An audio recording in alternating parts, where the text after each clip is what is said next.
Hi guys, good morning. Kamusta kayong lahat? Good afternoon or good noon. Kahit saan man kayo sa bansa niya, naroroon man kayo, kamusta po kayong lahat? Okay, sa video ito, dito ko po i-share dahil ang dami parang hindi nakakaintindi. Lagi nilang pinopost is at kino-comment paano daw may transfer ang Web2 coin. Ito 9,563 as a sweat wallet. Kung tutusin po, hindi po natra-transfer yan. Ulitin ko po, hindi po natra-transfer yan. Ang dami kasi hindi marunong magbasa, hindi marunong umintindi ng join our community, na lahat andun po yung guides para gabayan tayong lahat na user. Okay, ang Web2 coin na po ito, SWC or Sweatcoin, internal use lang po ito sa Sweatcoin. Okay, ulitin ko, internal use lang po ito sa Sweatcoin.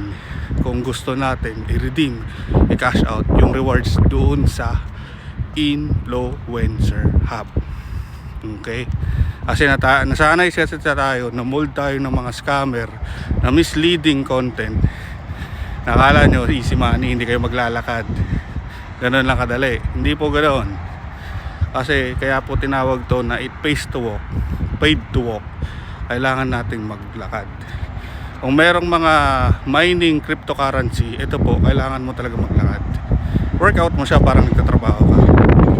Wala pong easy money po dito. Ulitin ko po, wala pong easy money dito. So, araw-araw po tayo naglalakad, di po ba? Ang cellphone natin nasa bulsa lang natin. Imposibleng hindi pa natin ma-update ito. Ganun lang siya kasimple. Yung cellphone natin nagtatrabaho para sa atin. Nakakatulog lang yung cellphone natin pag once nakakatulog tayo. Ganun lang po siya. Ulitin ko po, yung 9,563 Web2 coin po yan, or Sweatcoin or SWC. Internal use na pwede nating magamit kung ano pong mga promotion or limited offer ni Sweatcoin na magamit natin within the area or within the location po natin na naka-contract or nakaka-connected kay Sweatcoin. Ganun po siya. So kung napapansin nyo yung almost 900 or 1,000 ko dyan na Sweat or Web3 coin, yan po ang pwede natin mai-transfer sa GCash. Lahat po yan may guides, lahat po yan may steps. Nakakapasubo natin kakahaw paano.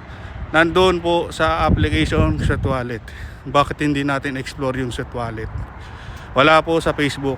Kung napapansin nyo, bakit walang Facebook community ang lehitimong Sweatcoin at Sweat Economy? Wala kasi simple.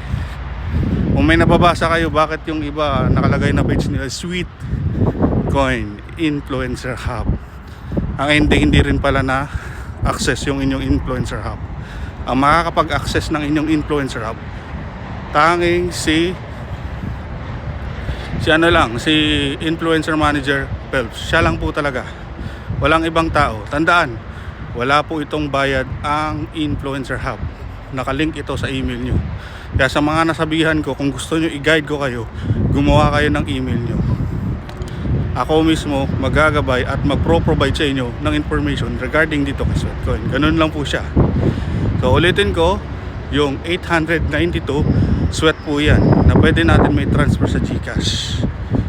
Ta-transfer natin sa GCash para pwede natin may cash out or gawing pangbayad sa ating mga bills. Ganun lang kasimple. Kung napapansin nyo yung $6.21, yan po yung nilalaman ng Sweat Wallet asset ko po. Ibig sabihin, yan po yung equivalent ng laman ng asset ko sa mga nilalakad ko. Okay, minsan tumataas yung value niyan, minsan bumababa dahil sa inflation. Ganun po siya. Kaya po binago at in-update ni Sweatcoin bakit ganito, or ni David Ashton kung bakit ginanito niya, para maintindihan ng tao. Kasi ang tao, kahit anong gawin mo, kaka-explain mo, kakalagay mo dyan sa application, kung sirado pa rin ang utak, hindi pa rin nagbabasa, wala lang mangyayari. Tandaan po natin, nasa guides nila way back September 2022, yung token generation event o TGE. Doon lang nagkaroon na pwede mo mai-transfer yung Web2 coin sa Sweat Wallet. Ganun lang siya. Oh. Kala nyo kasi easy money kagad, walang ganun. Kaya pag binanatan ko kayo agad ng real talk, pasensya tayo. Kasi kailangan nating i-workout siya, kailangan natin siyang itrabaho talaga. Ganun lang siya kasimple. Itrabaho natin siya para magbunga yung pinaghirapan natin. At huwag po kayong mag-stick sa isang application lang. Explore nyo yung ibang application na pwede rin mag-generate ng pera via PayPal. Ang dami po, sa totoo lang. Ang dami-dami po ang pwedeng pagkakitaan, hindi lang sa isang application. Okay? Ingat.